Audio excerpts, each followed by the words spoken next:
Hoy quiero presentar un tema especial y único. Y nuestro conferenciante, Francis Josep Fort, justamente es alumno aventajado de Instituto Confucio y además ha participado en la mayoría de actividades, incluso en el campamento de verano. Así que ya es un clásico joven, en el sentido de que el nivel que tiene y la pasión por China es importante. Se ha dedicado justamente a la investigación quizá un poquito diferente. Es algo sobre la animación china. La animación china que se produjo en los años 90 en nuestra tele, Canal Now, y cómo ha averiguado, cómo ha investigado un tema que estaba prácticamente olvidado, casi obsoleto, pero que marcó una generación.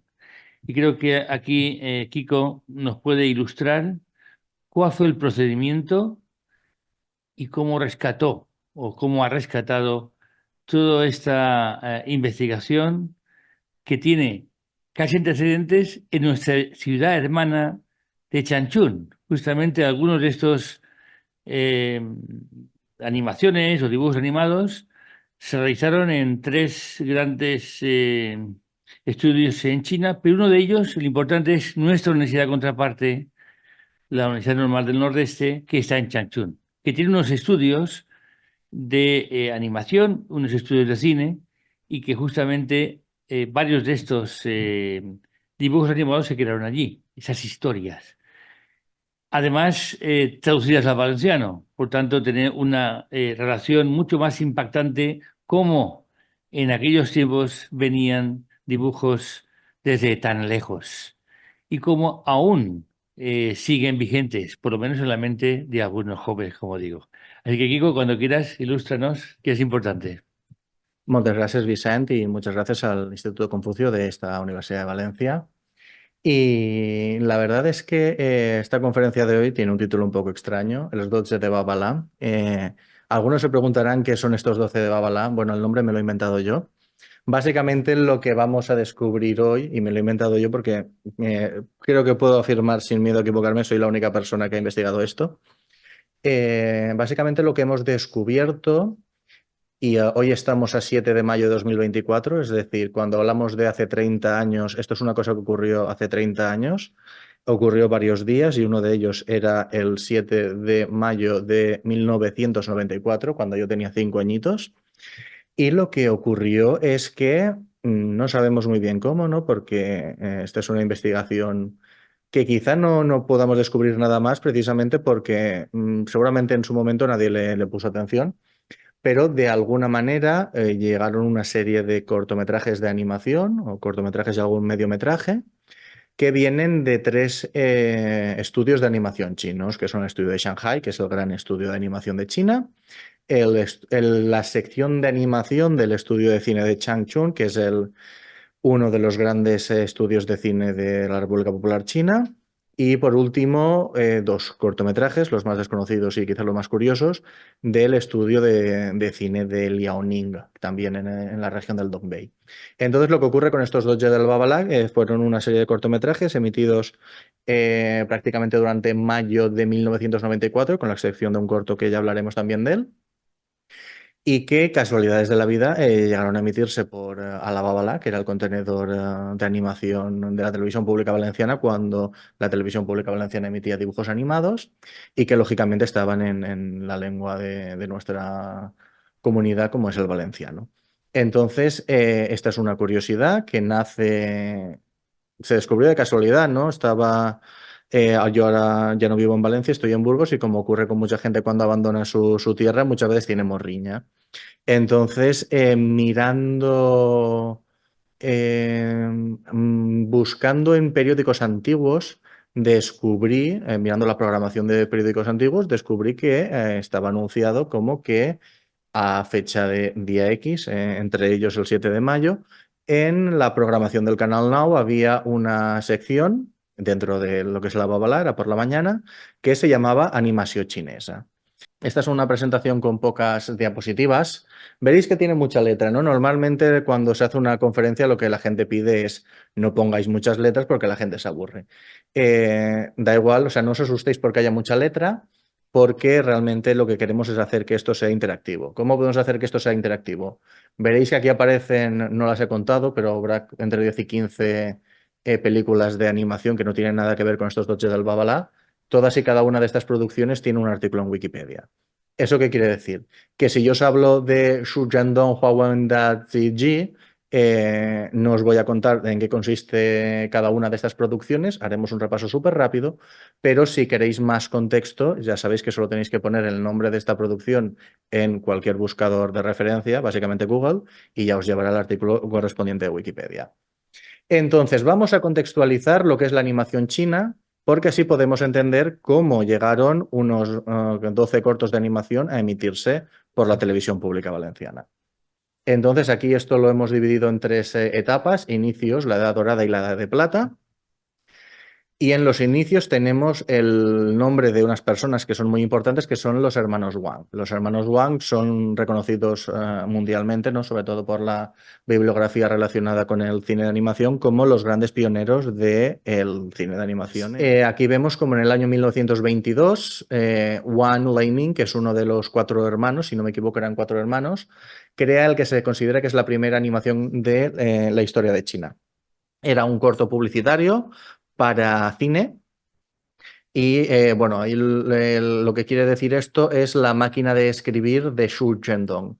Xu Zhendong es no la primera persona que creó una máquina de escribir en chino, es decir, una máquina de escribir con Hansis, que aquello más que una máquina de escribir eran casi como una mini imprenta, porque lógicamente la cantidad de caracteres que existen en la lengua china hacen que para crear una máquina de escribir de aquellas antiguas, pues fuera necesario, bueno, pues, eran instrumentos muy grandes. Entonces, este señor no es el inventor de la máquina de escribir china, pero sí que fue la primera persona que comercializó la máquina de escribir en China, es decir, adaptada a la lengua china, que en aquel momento se escribía con caracteres tradicionales, y que lo hizo, digamos, a escala comercial.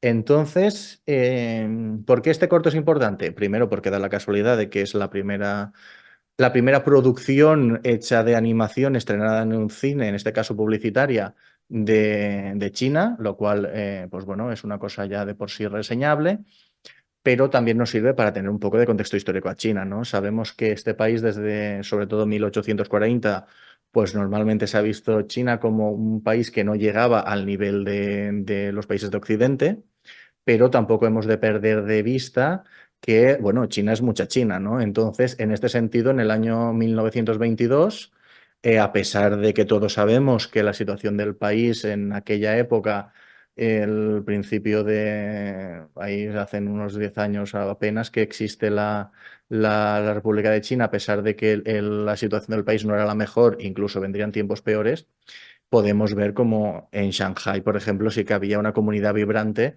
que permitía pues una industria pues totalmente homologable a como lo sería en cualquier país europeo. Es decir, una industria de un señor que vende productos como pueden ser la máquina de escribir, que en aquel momento pues era una tecnología bastante avanzada y que ese nivel de mercado, ¿no? Ya que hablaba Vicent de mi background como economista, es que el nivel de mercado que existía, es verdad que estamos hablando de Shanghai, Beijing y las grandes ciudades, era un nivel económico tan avanzado como para permitir incluso la existencia de cine publicitario. Esto ocurre, digamos, antes de la invasión japonesa. En el año 40 tenemos la que sería el segundo granito del cine de animación chino, que es el Tzu, que es la princesa del abanico de hierro, y que es la que está considerada como el primer largometraje de animación, tanto de Asia como de China, como de todo el mundo no americano. Es decir, el primer largometraje de animación como tal está considerado que es Blancanieves de Disney, que si no me equivoco es del 36 o del 37. 3 años después habían unos señores en China, en una China que estaba en plena guerra con Japón, que crean un largometraje de animación en blanco y negro, pero largometraje de animación al fin y al cabo, y vemos cómo pues bueno, lo que decíamos antes, ¿no? La situación del país para nada era la mejor, pero eso no quiere decir que China no estuviera realizando unas industrias culturales incluso a un nivel más avanzado del país que en ese momento les estaba invadiendo, que era Japón. El primer largometraje de animación japonés es uno de Momotaro, que es básicamente propaganda bélica de aquel momento y creo que es 2 o 3 años posterior. Una vez se crea la República Popular, digamos, esta industria de la animación, que como vemos ya antes del periodo bélico estaba a un nivel muy avanzado, es decir, un nivel que podría compararse al desarrollo del cine de animación en Europa, pues se sigue desarrollando. Aquí tenemos 2 producciones de la Dongbei, Huang Dimen y Wenchong Juobie, que es el primero es una cinta de marionetas, la segunda es animación tradicional, propaganda bélica, ya ha vuelto la guerra civil china, básicamente parodian a Chiang Kai-shek. Entonces, estas 2 producciones ya son de la Dongbei. La Dongbei es el antecedente del estudio de cine de Changchun y por eso es interesante porque precisamente estamos hablando, bueno, es que nuestros alumnos cuando viajan a Changchun conocen en los estudios de cine, aquellos antiguos estudios de cine, ahora museizados, donde se produjeron estas producciones. También destacar el nombre de Chen Boer porque es una de las primeras mujeres cineastas como directoras, digamos, en el mundo de animación sin duda y en el mundo de no animación también tuvo una vida destacada. Ya saltamos al año 55 por explicar esto de una manera rápida, digamos que el cine de animación nace, como decíamos, en Dongbei porque es el nacimiento del cine chino, de la nueva China que era la República Popular, nace en Changchun, pero como Shanghái históricamente había sido la ciudad más artística, también donde había una industria del manhua bastante desarrollada, con aquellas revistas de la época republicana que eran muy estilizadas y muy artísticas. Eh, digamos que Te Wei, que es un nombre que tomará mucho protagonismo a partir de ahora, digamos que convence a los responsables del estudio de Changchun para que la sección de animación se vaya de Changchun a Shanghai y se crea la Shanghai Meishu Dianjingbingzhang, que es el estudio de películas de bellas artes, que es el nombre que se dio al cine de animación en aquel momento. Entonces, ¿qué es lo que vamos a ver a partir de esta última filmación de los inicios y sobre todo en la Edad Dorada? Lo que vamos a ver es cómo en Shanghai, digamos, se produce ese hub, esa reunión de talentos de toda China para crear cine de animación. Cine de animación, Meishu Dianjing, es decir, cine de bellas artes. ¿Qué supone este cine de bellas artes? Pues al principio simplemente porque los cuervos son de color negro, que es esta obra del 55, es una animación artística y cuenta la leyenda no ha acabado de ser probada si es del todo cierto que fue así, pero en algún festival de cine, todo esto lo podemos ver en Wikipedia en el artículo de cine de animación, por lo cual intentaremos ir rápido porque si no, si me pongo a contar todos los detalles, estamos mañana aquí. Básicamente la anécdota fue, estos señores de Shanghai viajan a Europa, no se sabe exactamente en cuál festival porque hay indicios contradictorios y presentan sus películas de animación. Las películas de animación que en estos mediados de los 50 se hacían en Shanghai, por ubicarnos, en el año 55 aproximadamente en España se estaban empezando a hacer largometrajes en blanco y negro de cine de animación y esta gente me iba, esto es un cortometraje, pero a todo color. Y no se sabe bien cuál fue el motivo, pero lo que ocurrió es que cuando se presenta la película al festival, recibe halagos, recibe un premio, pero digamos, la gente del jurado la confunde con una producción de la Soyuz Film, es decir, creían que aquello era una película soviética. Eso causó una especie de herida entre los artistas de Shanghai y a partir de aquel momento, oportunamente, el señor Te Wei empieza a teorizar lo que se conocería como el estilo nacional.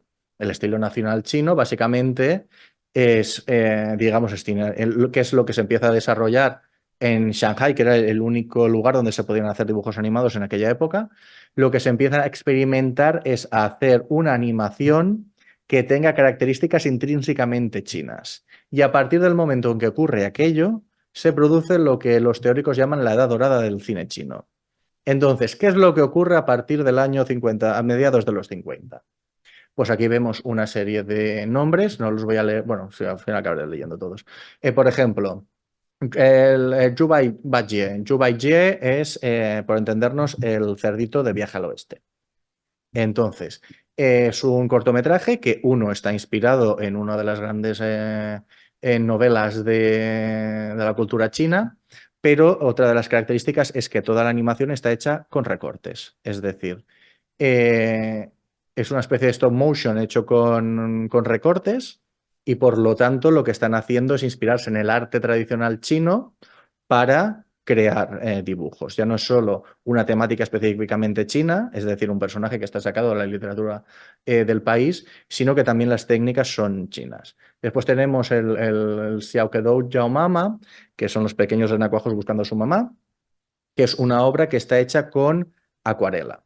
El estilo, bueno, más que acuarela sería lo de tinta. O sea, la pintura china ya sabemos que está, a diferencia de la pintura europea, está caracterizada por, digamos, un fondo blanco y se juega mucho con la tinta, con el color negro y con la composición. Entonces, estos cortometrajes de Shanghai lo que hacían era inspirarse con cuadros o con las técnicas de los grandes artistas del país y toda la historia de la pictórica de la historia de China, la historia milenaria, para crear sus cortometrajes y así crear lo que ellos llamaban un estilo nacional. Entonces, bueno, así a poco se van creando los grandes referentes de esta edad dorada. Hasta que llegamos al 66 con el Danao Tiangong, Alboroto en el cielo, si no me equivoco, es la traducción que se dio en español. Una película que vimos hace poco en el ciclo de cine chino que se hizo en esta ciudad de Valencia gracias al Confucio. Y que, bueno, es la adaptación al cine de cine de animación de Viaje al Oeste y por lo tanto de la historia del Rey Mono. Y que digamos que es también un poco bueno, los diseños del Rey Mono y tanto la música que suena, etcétera, inspirados en las adaptaciones de la misma novela a la ópera de Pekín. Pero bueno, a su vez, estos dibujos, y por dibujo me refiero al diseño que se utilizó en aquellos años 60, son los que se han convertido en el estándar de representación del propio personaje y también un poco es el símbolo del estudio de Shanghai. Esta edad dorada finaliza por motivos bastante obvios que fueron la revolución cultural. Y digamos que, claro, como la revolución cultural, cualquier cosa que fuera percibida como poco realista y alejada de la vida cotidiana de los trabajadores era perseguida, digamos que todo este arte, o sea, todo este arte cinematográfico desapareció. En el periodo de la revolución cultural, Shanghai, por lo tanto, la República Popular de la China produce 4 películas de animación que técnicamente tienen alguna gracia, pero no son las obras más reseñables del estudio, mucho menos. Y llegamos a la Edad de Plata. La Edad de Plata básicamente viene a ser una continuación de la Edad Dorada, pero teniendo en cuenta de que todos estos profesionales que se habían ido desarrollando y que estaban teniendo tanto éxito en el extranjero y lógicamente a nivel local, bueno, están 10 años más viejos y teniendo en algunos casos pues que haber abandonado cualquier profesión de carácter artístico. Resultado de esto, pues aquí tenemos, o sea, la Edad de Plata es una especie de transición entre lo que vamos a descubrir a partir de ahora con este cine de los 90 y 80, finales de los 80, primeros 90, y lo que venía de antes. Por ejemplo, la película de Neja, la versión antigua, porque ahora recientemente hubo una en 3D muy celebrada, esa película de Neja es un clásico del cine de animación, todo el mundo le gusta. Pero no hemos de recordar que tanto esta como la del Tenchu Yitan también eran producciones que, como ya se está produciendo la apertura económica de China, pues por ejemplo de Neja existe una versión con la Filarmónica de la BBC y con un doblaje británico particular.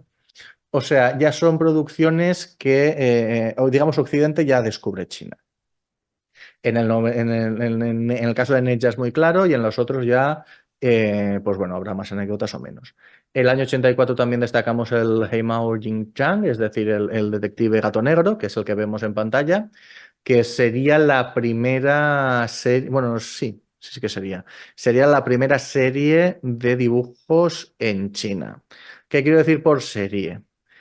Fue una serie de televisión porque fue emitida por la CCTV, pero realmente es una serie de películas de cine. Es decir, estamos aún en los años 80. Quienes hayan visto High Mom saben la escena aquella en la que la protagonista se compra un televisor y absolutamente toda la fábrica, que es decir, son miles de personas viendo el partido de voleibol en la televisión de la única de la fábrica que tenía una tele. Entonces ahí el cine en China aún es muy importante y esto se estrenaba en el cine y ya pues a posteriori pues lo teníamos en televisión. En los mediados de los 80 se produce una transición al mercado.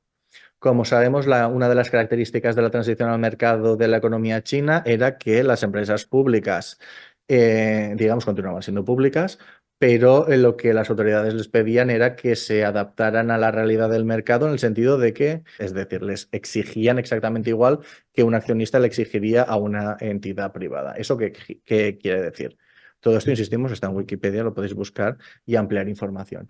Básicamente, lo que les pedían era lo primero que decíamos, viabilidad económica. El Estado garantizaba un porcentaje, 60% de los costes, les garantizaba que les compraba a los estudios, en este caso Shanghai, que es el único que existe en el primer momento, posteriormente la división de animación de Changchun, que abre en los 80, les garantiza una serie de metraje X. Esa cantidad de metraje X garantizaba que ellos podían continuar existiendo, pero también les obligaba a, bueno, pues a encontrar otros mercados. Entonces, ¿qué ocurre aquí? En los años 80 tenemos una serie de circunstancias. China aún no está en la Organización Mundial del Comercio. Eso quiere decir que, por ejemplo, en la televisión, tanto en la central como en las que iban apareciendo, se emitían muchos dibujos americanos y japoneses, que era una cosa desconocida hasta el momento. Eso era una competencia para las producciones nacionales porque, bueno, pues es verdad que los artistas japoneses y americanos pues generaban contenidos de animación que podían ser interesantes. Teníamos esa situación, también teníamos que China, a pesar de venir de una revolución cultural y de muchos otros problemas, siempre ha tenido cine de animación de un gran nivel y muchos profesionales simplemente podían emigrar y tener mayores ingresos viviendo fuera que en China, ¿no? Entonces, aquí se produce una transición al mercado y la verdad es que generalmente se ve esta época del cine de animación china, que esta época que coincide con esta emisión de los dibujos en Canal Now, como la menos interesante de la historia de China. Porque, bueno, pues hay estudios que se dedican a hacer outsourcing, a que les envíen este caso no se produce en la República Popular, pero un ejemplo. La serie Mortadelo y Filemón estaba animada en Taiwán por una empresa que se llama Wang. Por eso decía Ibáñez que habían salido dibujos desanimados en vez de dibujos animados. Cuando ahora analicemos los 12 cortometrajes, que ya hemos hablado suficiente, y, y vamos a descubrirlos, lo que veremos es que tenemos mezcla de todo. Tenemos animación de estilo nacional, animaciones muy artísticas, animaciones ya más occidentalizadas, experimentos. Vamos a tener un muestrario de cómo estaba el estado de la animación china en ese momento. Entonces, aquí viene la investigación. Es decir, hemos descubierto que en el 94 Canal Now emite una serie de cortometrajes y ahí, digamos que desde el Confucio pues, se pide poder investigar aquello. Amablemente el archivo de rtbb/punt nos cede la lista de obras, unas obras que, digamos, tenían un nombre internacional en inglés y que estaban traducidas en los títulos en valenciano, por lo tanto no sabíamos con qué cintas coincidían y que, bueno, a base de hacer una investigación hemos descubierto una serie de cosas. Así pues, sin más dilación, vamos a descubrir estas 12 películas de animación que se emitieron en Canal Now hace 30 años. Ya solo viendo las imágenes podemos ver la diferencia de estilos, ¿no? Bajo a la derecha tenemos esa inocencia de los infantes, como podemos ver que está creado con tinta negra sobre fondo blanco, estilo nacional clarísimo. La de arriba de ese pajarillo también tiene un estilo artístico, mientras que en otras ya podemos ver, pues a lo mejor bajo a la izquierda, el conejito Tao Tao, una línea, se reconoce que eso es chino, pero ya está un poco, las temáticas son más occidentalizadas. En las dos primeras películas que tenemos aquí son el Nico jugador de escacs y el misterioso cavall mongol. La primera de ellas es una producción de Changchun, de la división de animación de ese estudio que cuando viajamos a China pues podemos conocer. Y la otra es de Shanghai, que es el gran estudio de animación de China. Son obras las ambas del año 89 y que fueron emitidas efectivamente por Canal Now. La primera, el Mico Jugador de Escacs, fue emitida en versión original, porque no había diálogos, y la segunda, el Misterios Cavall Mongol, sí que fue, aquí tenemos datos, doblada en Sonomagic, el estudio de doblaje de Gandía, el 2 del 3 del 93, y emitida en Canal Now hace hoy 30 años, 7 de mayo de 1994. Según hemos podido investigar parcialmente, y digo parcialmente porque es complicado trabajar con los audios, Manuel Castell, en paz descanse, fue una de las voces de este cortometraje del Misterioso Cavall Mongol, y otras dos de las voces podrían ser, aunque no están confirmadas, Sergio Capello y Darío Torrent. Esas son las investigaciones que hemos podido hacer hasta ahora y estamos bastante contentos.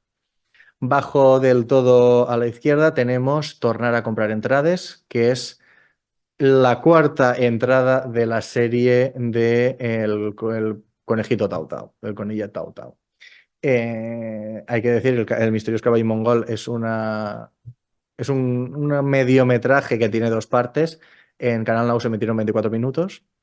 Y Tornar a comprar entradas es una cuarta entrada. Este es el cortometraje que podremos ver hoy. Es la cuarta entrada en una serie de 4 películas de animación. Las 4 aparecieron en los años 80, siendo la última esta del año 88, de Lin Wenxiao, porque esta es una de las otras de las pioneras del cine de animación. También hay que reivindicar que había mujeres dirigiendo. Y lo que tuvimos aquí en Valencia, con voces de Miri Giner haciendo del conejito Tao Tao, es casi la misma época en que se estaba doblando Doctor Slump, es la voz de Arale. Y lo que tenemos es que aquí podemos ver perfectamente doblado en valenciano la cuarta parte de esta serie sin que se hayan emitido nunca las 3 anteriores. Supongo que, bueno, eso se debe a que la gente que compró los derechos, pues compró los derechos de lo que había en aquel momento. Y después también tenemos arriba a la derecha una producción del día 21 del 5, La cigarra y la formiga, que hay que decir que a pesar de que se tradujo como La cigarra y la formiga, no aparece ninguna formiga en la película y de hecho el protagonista final acaba siendo este pájaro que acaba comiéndose los insectos. Las traducciones a veces son un poco locas, ¿no? Y no sé por qué. De hecho, la que vemos después, que es La Giganta y el Nan, una producción de Shanghai, también en la obra original, que creo que está basada en un cuento o en una historia, es la mujer alta y el hombre bajito. Llamarle giganta a la mujer me parece exagerado, pero se tradujo así, ¿no? Entonces, eh, las traducciones valencianas vienen todas del inglés. Solo hay una cinta que tenga traducción en castellano, que está pegada en la cinta beta que podemos ver en el archivo, que es El mono ajedrecista, traducido en valenciano como Mico jugador de escacs. Y por finalizar también con esta diapositiva, La inocencia dels infants, una producción de Wang Gang para Changchun totalmente artística, es decir, un estilo que para quien nos gusta esto es el estilo nacional chino. Es una obra clásica, también se emitió muda porque, bueno, como hemos dicho antes, había muchas animaciones que eran de carácter artístico y por lo tanto no tenían doblaje. Entonces, de estas 6 producciones, solo 2 tuvieron doblaje, la del Misterioso Cavall Mongol y Tornar a comprar entrades. La siguiente diapositiva, sé que no hemos hecho cronológicamente el orden de las películas, pero también sirve para mantener un poco la atención de la gente. Esta es la más divertida de todas las diapositivas, porque aquí ya empezamos a ver cosas divertidas en lo referente al doblaje. Por ejemplo, Reunió de Ratolins es una producción que se emitió en versión original. A diferencia de las anteriores que se emitieron sin doblar, esta sí que tiene diálogos en chino. Lo que ocurre es que como a los ratoncitos les ponían vocecita de esta apitufada que diríamos aquí, pues claro, suena... Yo entiendo que alguien vio unos ratoncitos moviéndose, es cine de animación, con lo cual la gente puede entender más o menos la acción viendo los dibujitos. Oyó unas voces pitufadas que decían ni gao ni zemayang y no se molestaron en traducir. Bueno. Y esta es la verdad que es la más divertida de todas las producciones. Esta es del 14/5, aún no hace 30 años que se emitió. Y es una de las dos producciones del estudio de cine de Liaoning. Entonces ahora me preguntaréis, ¿qué ocurre con Liaoning? Pues bueno, en esta producción podemos decir, después de investigar un señor que se llama Gong Zhang y que forma parte del Gongchang Dongman Ziliaoman, el señor que está detrás de todo esto es Wang Hongjia. Es un investigador chino que se dedica a precisamente recuperar temas del cine de animación chino. Y como podéis ver, esta imagen, los colores como que fallan, ¿no? Como que el recuadro este de arriba a la izquierda tiene un magenta muy fuerte, ¿no? Parece que sea una cinta que se haya descolorido. La historia del señor Wang Hongxia, desde aquí le enviamos un saludo a este investigador chino, al que aún no tengo el placer de conocer. Digamos que este señor a principios de la década pasada, estamos hablando de los 2010, descubre la existencia de esta producción y, digamos, pues, el hombre se dedica a investigar cine de animación de China, es un señor chino y descubre esto de Liaoning. Y llama a la Filmoteca de Beijing y les dice, señores, necesito esto. Respuesta de Beijing, no lo tenemos. Por lo tanto, este señor se tiró 10 años intentando buscar este cortometraje Reunida de Ratolins. Esto no está explicado en la Wikipedia, pero ya os lo explico yo. Pero podéis buscar los datos técnicos del artículo. Se tiró 10 años hasta que al final encontró una copia de esta película, que es la copia que se puede ver en internet, que es la copia de donde hemos sacado este fotograma y que, como pueden ver, tiene unos colores magenta muy vivos y nítidos y una ausencia total de color azul. Vale, yo que he podido ver la copia del archivo de RTBB, que sospecho que es la única copia del mundo en buenas condiciones de dicha película, puedo decir que el color que más abunda en este cortometraje es el azul. O sea, eso que veis magenta debería tener un tono azulado. Entonces, bueno, en Beijing por fin podemos decir que ya tienen una copia, que es la que el señor Wang amablemente les cedió a la Filmoteca de su país. Pero en cualquier caso, historias, ¿no?, del archivo de Apunt o de RTBB. Quizá resulta que en una cinta beta dual, que en este caso no es dual porque no tiene la pista de audio valenciana, quizá resulta que tenemos un incunable. Y puede que no sea el último. Vale, vamos a ir continuando así más rápido. 14/5, La Sembra d'Arbres, un clásico de Shanghai, de carácter así humorístico, una cinta bastante divertida. Versión original, no tiene más misterio. L'Inacabat y Van en versión original, que es una traducción un poco rara la que dieron.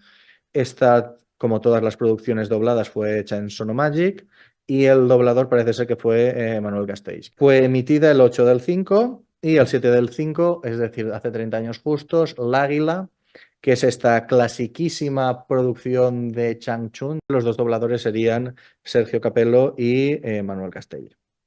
También emitida el 7/5. Y finalizamos con El Mes Fort, que también es una traducción un poco random de estas que hacían. Otro clasicazo de Shanghai, estilo nacional, podéis ver como mismamente es un cuadro, está hecho con tinta china sobre fondo blanco, etc. Es una producción de estilo nacional. Aparentemente, y digo aparentemente porque esto depende un poco también de la documentación que está disponible en el archivo, 27/6/91 fue cuando se adquirieron, pero fue emitida el 7/5 y no está doblada porque es una cinta muda. Y llegamos a la que es mi cinta favorita de toda la colección, es decir, ya estamos finalizando con esta conferencia de hoy, que es El Gat cría ratolins. Os habréis dado cuenta de que tenemos 12 películas y 11 capturas de pantalla. Bueno, si alguien de ustedes conoce una copia pública de esta producción, les pido encarecidamente que me hagan saber dónde podemos... O sea, yo la he visto. La he visto porque me he ido a Burjasot y he pedido a los señores del archivo de RTBB, desde aquí les enviamos un saludo, he pedido permiso para verla y la hemos podido ver en esa cinta beta dual, tanto versión original china como la que se emitió por Canal Now, que estaba doblada en valenciano. Esta producción es del estudio de cine de Liaoning y ya sabemos bien cierto que cuando una producción es de Liaoning es que aquí van a pasar cosas raras. Entonces, esta producción fue emitida el 19 de diciembre del 93. Es la única de toda la colección que fue emitida medio año antes. ¿Por qué? No lo sabemos. El doblaje, por lo que he podido hablar con gente de la época, es decir, profesionales del doblaje valencianos activos en aquel momento y que trabajaban para Sonomagic, no les suena ninguna de las voces y tampoco es que sean voces ni que me suenen a mí tampoco mucho, que yo soy malo identificando voces, pero sí que sé cuáles son los típicos, pero tampoco se les ve muy fluidos. Entonces puede que sea una producción que estuviera doblada por aficionados. Lógicamente no tenemos imágenes porque no me consta la existencia de ninguna copia fuera del archivo de Apunt, no quiere decir que no exista, pero en Reunida de Ratolins ya tenemos la historia de aquella búsqueda y antes hemos dicho, ¿no?, que quizá fueran estudiantes quienes realizaron el doblaje. Esta producción es de He Yuman, que es un director de cine de esta época bastante importante.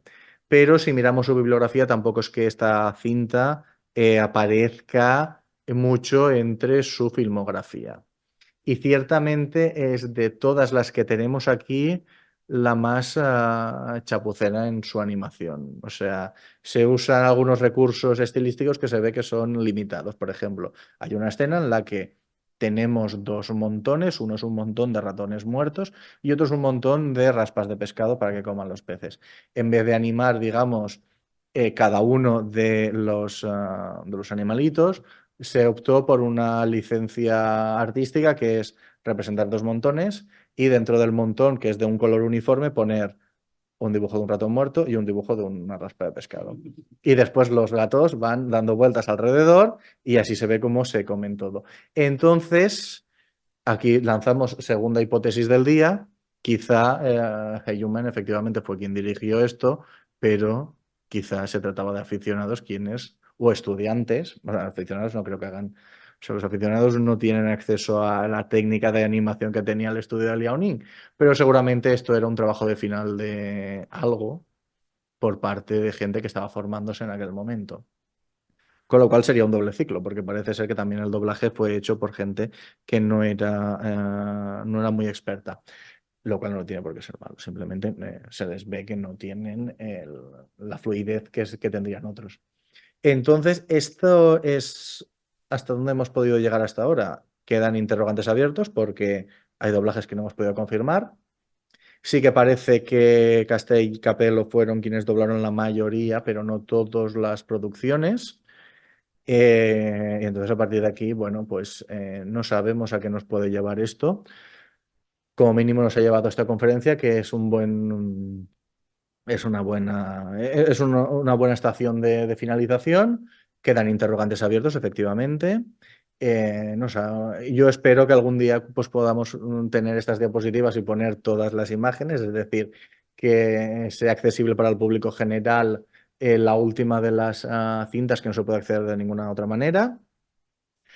Y con este deseo, ¿no?, de que en un futuro podamos saber un pelín más sobre estas cositas que hemos ido descubriendo, pues cerramos esta conferencia de hoy.